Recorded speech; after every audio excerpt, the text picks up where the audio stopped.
तलवारबाज बहू।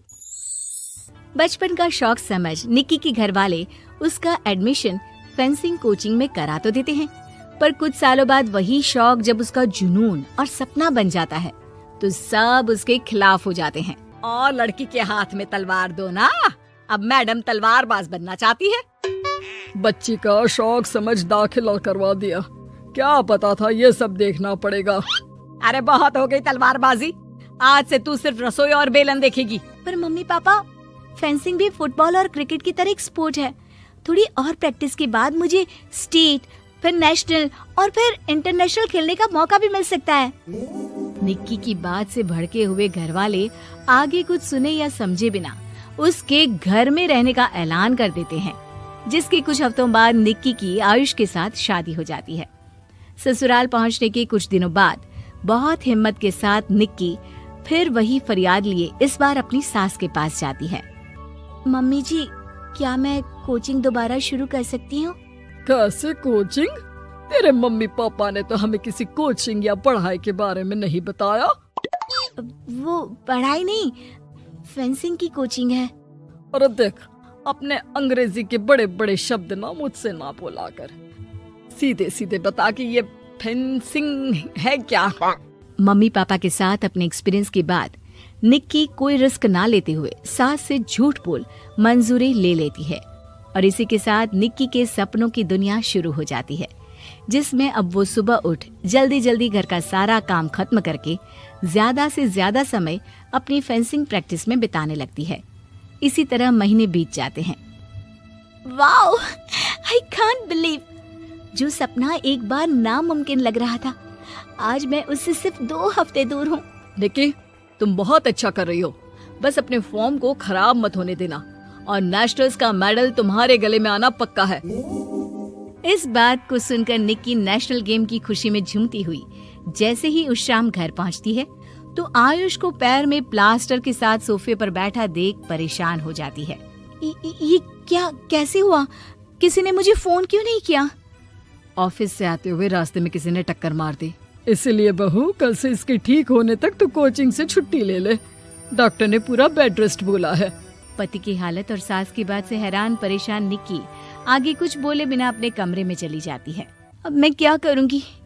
दोनों तरफ मेरी जिम्मेदारी है, अगर एक भी पूरी नहीं की तो लाइफ में दोबारा सुकून की सांस नहीं ले पाऊंगी। सच बता दूं क्या? नहीं, अगर इन्होंने भी घर में कैद कर लिया तो बचा कुचा मौका भी खो दूंगी। भगवान, आपने मुझे कहाँ फंसा दिया। मन ही मन ये सब सोचते हुए निक्की घर के काम और पति की सेवा में लग जाती है। इसी तरह 1 हफ्ता बीत जाता है। बहुत सोचने के बाद भी जब कोई दूसरा रास्ता नहीं दिखता तो निक्की सबको फेंसिंग की सच्चाई बताने का फैसला करती है और सास और पति के पास आती है। मम्मी, आयुष, मुझे आप दोनों से एक बात करनी है। तुम्हें भी मम्मी की तरह गैस हो गई है क्या? तू भी बूढ़ी औरत की मजाक उड़ा ले। एक दिन जब तेरे बच्चे तेरा मजाक उड़ाएंगे ना तो मैं भी उनके साथ बैठकर हंसूंगी। घर का ये हंसता खेलता माहौल देखकर निक्की आगे कुछ बोल ही नहीं पाती। तभी गोलियां चलने की आवाज सुनकर सब डर जाते हैं और कुछ आतंकवादी घर में घुसकर सबको बाहर निकाल देते हैं, जहां उनके एरिया के बाकी सब लोग भी इकट्ठा होते हैं। कोई किसी भी तरह के होशियारी नहीं करेगा, हमें बस कुछ समय के लिए चुप रहने की जगह चाहिए, इसलिए अगर तमीज में रहोगे तो जिंदा बच जाओगे, और अगर मरने का ज्यादा मन हो तो अपना सीआईडी वाला दिमाग चला सकते हो। डर की वजह से कोई इसके आगे कुछ नहीं बोलता। कुछ घंटे इसी तरह आतंकवादियों की कैद में बैठे रहने के बाद निक्की की सास गुस्से में चिल्लाने लगती है। अरे तुम कल मुंहों को आम लोगों को परेशान करने के अलावा और कुछ नहीं आता क्या? मैं कहती हूँ, अरे एक एक को मेरी बद्दुआ लगेगी, कोई जिंदा नहीं बचेगा। ये आप क्या कर रही हो मम्मी?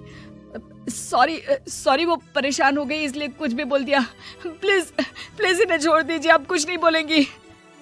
अरे तू डरपोक की तरह इनसे माफी मांग रहा है, कुछ तो अपने पापा के गुण ले लेता। अगर आज वो यहाँ होते तो इतनी देर में सबका गला काट चुके होते। क्या मतलब? नहीं मम्मी, प्लीज दोबारा वही सब शुरू मत करना। आखिर कोई मुझे भी बताएगा कि बात क्या है। तेरे ससुर जी अपने समय के सबसे बेहतरीन और उम्दा तलवारबाज थे। कोई कितनी भी बड़ी बंदूक या कितने भी ज्यादा हथियारों के साथ उनके सामने क्यों ना आ जाए, सबको एक एक करके चित कर देते थे। वाह, ससुर जी और क्या क्या करते थे? निक्की का इंटरेस्ट देख सास उसे ससुर जी और उनकी तलवारबाजी की कहानियां सुनाने लगती है, जिन्हें बहुत देर तक सुनने के बाद अपने आप को रोक ना पाते हुए निक्की आखिर उनसे तलवार के बारे में पूछ ही लेती है। मम्मी जी, क्या पापा जी की वो तलवार आज भी आपके पास है? अरे इन्होंने अपने बेटे से ज्यादा उस तलवार से प्यार किया है तो फेंक कैसे देती, संदूक में संभाल कर रखी है। आयुष की बात सुन निक्की की आंखें चमक उठती हैं और वो सब कुछ भूल तलवार निकालने की बात कर बैठती है, जिसे सुन बाकी दोनों की आंखें फट जाती हैं। क्या बोला, जरा फिर से बोल। क्या कहानियां सुनकर तुम भी अपने आप को झांसी की रानी समझने लगी? यही समझ लो कि तुमने झांसी की रानी के साथ ही शादी की है। ओ मोहतरमा, जरा सपनों की दुनिया से बाहर निकल आओ और शांति से बैठ जाओ, आई बड़ी झांसी की रानी बनेगी। माहौल की गंभीरता और सास आयुष का रिएक्शन देख निक्की के पास उन्हें सच्चाई बताने के अलावा और कोई ऑप्शन नहीं बचता, इसलिए वो बिना कुछ सोचे समझे और देर किए उन्हें पूरी सच्चाई बता देती है, जिसे सुन दोनों भौंचक्के रह जाते हैं। और इसी के साथ अगले हफ्ते मुझे नेशनल्स खेलने का भी मौका मिला है, भरोसा कीजिए मैं कर सकती हूँ। निक्की की बातों से अभी तक सदमे में बैठे आयुष और सास उनकी तबीयत खराब होने का बहाना बनाते हैं और दवाइयाँ लाने के बहाने घर के अंदर जाने की बात करते हैं, जिस पर एक आतंकवादी भी उनके साथ घर के अंदर जाता है। निक्की दवाइयाँ लेने के बाद बाथरूम का बहाना बनाकर सास के कमरे में पहुंच जाती है। अब क्या बाथरूम भी साथ चलोगे? यहीं कमरे में रुको। 5 मिनट में बाहर नहीं आई तो अंदर आकर सारी गालियां सिर में उतार दूंगा। निक्की बाथरूम के अंदर चली जाती है। अब क्या करूं? तलवार कैसे निकालूं? मुझे किसी भी तरह इससे छुटकारा पाना होगा। सोच निक्की, जल्दी कुछ सोच। कुछ देर परेशान बाथरूम में इधर से उधर घूमने के बाद निक्की की नजर फर्स्ट एड बॉक्स पर पड़ती है और वो तुरंत उसमें से कैंची निकालकर उसे छुपाते हुए चुपचाप बाहर निकल आती है। हो गया तुम्हारा सारा नाटक खत्म, अब चुपचाप ये दवाइयाँ उठाकर बाहर चलो। ऐसा बोलकर जैसे ही आतंकवादी मुड़ता है, निक्की तुरंत उसकी गर्दन पर कैंची से वार कर देती है और उसकी बंदूक हाथ में लिए संदूक से तलवार निकालने लगती है, जिसके कुछ देर बाद वो घर के पीछे वाली खिड़की से बाहर निकलकर छुपकर एक एक करके सब आतंकवादियों पर वार करके उन्हें घायल कर देती है। अब सारे पब्लिक की कैद में आ जाते हैं। ये सब देखकर आयुष और सास के साथ सारे लोग दंग रह जाते हैं। सास का सर गर्व से ऊंचा हो जाता है। मेरी बहू सिर्फ नेशनल्स नहीं, इंटरनेशनल भी खेलेगी। हाँ।